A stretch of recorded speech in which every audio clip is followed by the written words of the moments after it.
জোট বিজেপির বিরোধী বিকল্প মঞ্চ হিসেবে তিনি তৈরি করে দিয়ে এসেছিলেন, কিন্তু সেখানে যদি কোনো সমস্যা কিছু হয় তার নিজের কোনো আগ্রহ নেই, কিন্তু তাকে যদি কেউ দায়িত্ব দেয় তাহলে কলকাতায় বসেই বাংলায় বসেই তিনি বাংলা ছেড়ে যেতে চান না, তার অগ্রাধিকার বাংলা, ভালোবাসা বাংলা।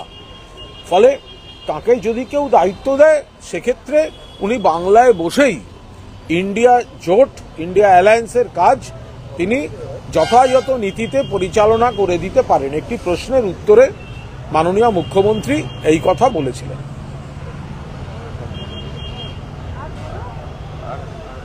যেভাবে দল ও পুলিশ রদবদল, তাতে ক্ষমতার ভরকেন্দ্র তার হাতে থাকার ইঙ্গিত কি বারবার দিয়ে যাচ্ছে মমতা বন্দ্যোপাধ্যায়? এ নিয়ে এগুলো সব যেসব প্রশ্ন, এগুলোর কোনো ভিত্তিহীন প্রশ্ন। সরকার তার সরকার বা দল তার ভেতরের একটা সবসময় একটা ধারাবাহিক প্রসেস। সরকারে থাকলে প্রশাসনের বিভিন্ন পদে উপর থেকে নিজ বিভিন্ন আমলারা আছেন, অফিসাররা আছেন, আধিকারিকরা আছেন, সেখানে তো বদলি, এই পদের লোক ওই পদে যাওয়া এ তো চিরকালীন, এ তো স্বাভাবিক। বা দলের ক্ষেত্রেও যে সাংগঠনিক রদবদল, যেটা মমতা বন্দ্যোপাধ্যায়ের নীতি সেটা হচ্ছে যে জায়গাটা ভালো আছে সেই জায়গাটা আরো ভালো করো, আর যে জায়গাটা খানিকটা কোথাও আমরা হয়তো ভোটের নিরিখে বা কোথাও কাজকর্মে আরো উন্নতি করা দরকার সেগুলোকে আরো উন্নতি করতে হবে। তো সেই বিষয়টার মধ্যে অন্য কোনো অর্থ খোঁজা বা অন্য কোনো ব্যাখ্যা করা, এটা যে কোনো প্রশাসন, যে কোনো রাজনৈতিক দলের একটা ধারাবাহিক প্রসেস। সাম্প্রতিক যা ঘটনা বলি তাতে কি আপনার মনে হয় যে মমতা বন্দ্যোপাধ্যায়ের সঙ্গে অভিষেক বন্দ্যোপাধ্যায়ের দূরত্ব তৈরি হয়েছে? না, আমরা সেরকম কিছুই দেখতে পাচ্ছি না। মমতা বন্দ্যোপাধ্যায় তৃণমূল কংগ্রেসের প্রতিষ্ঠাতা, মমতা বন্দ্যোপাধ্যায় তৃণমূল কংগ্রেসের সর্বোচ্চ নেত্রী, অভিভাবক। তার মুখটাই তৃণমূল কংগ্রেসের মুখ এবং তার মুখটাই আজ বাংলার মুখ। মমতা বন্দ্যোপাধ্যায় একের পর এক জেনারেশন তৈরি করছেন দল এবং প্রশাসনে। সেখানে নতুন প্রজন্ম, বহু দক্ষ যোগ্য নেতা উঠে আসছেন, আবার অভিজ্ঞদের সঙ্গে নবীনদের, প্রবীণদের সঙ্গে নবীনদের একটা সংমিশ্রণ করে মমতা বন্দ্যোপাধ্যায় তার প্রশাসন এবং দলকে এগিয়ে নিয়ে চলেছেন। অভিষেক বন্দ্যোপাধ্যায় সেখানে আমাদের দলের সর্বভারতীয় সাধারণ সম্পাদক। আপনারা যে ধরনের বিষয়গুলো কখনো তুলনামূলক, কখনো সংঘাতমূলক, আমরা সেরম কিছু দেখতে পাচ্ছি না। মমতা বন্দ্যোপাধ্যায়ের নেতৃত্বে তৃণমূল কংগ্রেস একটা পরিবার। মমতা বন্দ্যোপাধ্যায়ের উত্তরসূরি কি অভিষেক বন্দ্যোপাধ্যায়? এই প্রসঙ্গে তো মমতা বন্দ্যোপাধ্যায় স্বয়ং উত্তর দিয়েছেন, ফলে এই প্রসঙ্গে উত্তর দেওয়ার আমি কেউ নই, আমরা কেউ নই। এই প্রশ্নটি মমতা বন্দ্যোপাধ্যায়ের কাছে করা হয়েছিল, মমতা বন্দ্যোপাধ্যায় তার উত্তর তিনি নিজে ব্যাখ্যা করে দিয়েছেন, ফলে এই বিষয়ে আমার কোনো মন্তব্য নেই।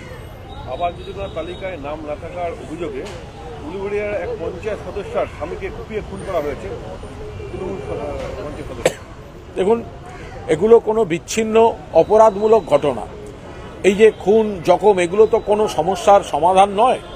ফলে এই ঘটনাগুলো পুলিশ প্রশাসন দেখছে, এখানে দলের কোনো সম্পর্ক নেই। এর মধ্যে অনেক ইকুয়েশন থাকতে পারে, একটা যেটা কাहीं পে নিগাহে কাहीं পে নিশানা, কার উপর কিসে রাগ আছে, কোনো ব্যক্তিগত কারণ, অন্য একটা ইস্যু রটিয়ে দিয়ে কে কাকে মারছে, এগুলো বিচ্ছিন্ন ঘটনা, এগুলো পুলিশ প্রশাসন দেখছে। আবাসী অত্যন্ত সতর্ক রাজ্য, এই মুহূর্তে ট্রান্সপারেন্সি রাখতে প্রত্যেকটা জেলায় জেলায় এসওপি করে দেওয়া হয়েছে, যার ফলে স্বচ্ছতা থাকে।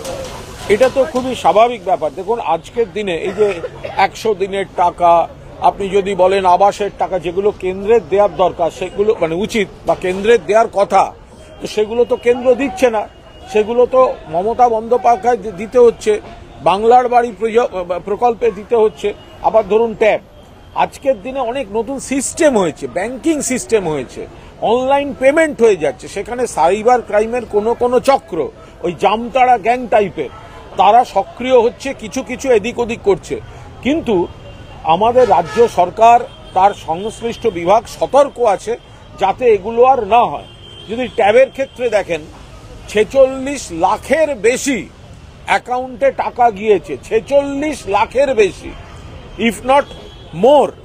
আর গোলমাল ধরা পড়েছে 1900-তে, কোথায় 46 লাখ আর কোথায় 1900। ফলে এই 1900ই বা কোন সাইবার ক্রাইমের কারা এগুলো করলো, তো সেগুলো পয়েন্ট আউট করা হয়েছে যাদের টাকা গেছিল দিয়ে দেওয়া হয়েছে, অন্য অ্যাকাউন্টগুলো ফ্রিজ করা হয়েছে এবং আগামী দিনে যাতে এই ধরনের সাইবার ক্রাইম না হয় তার জন্য যথাযথ ব্যবস্থা নেওয়া হচ্ছে।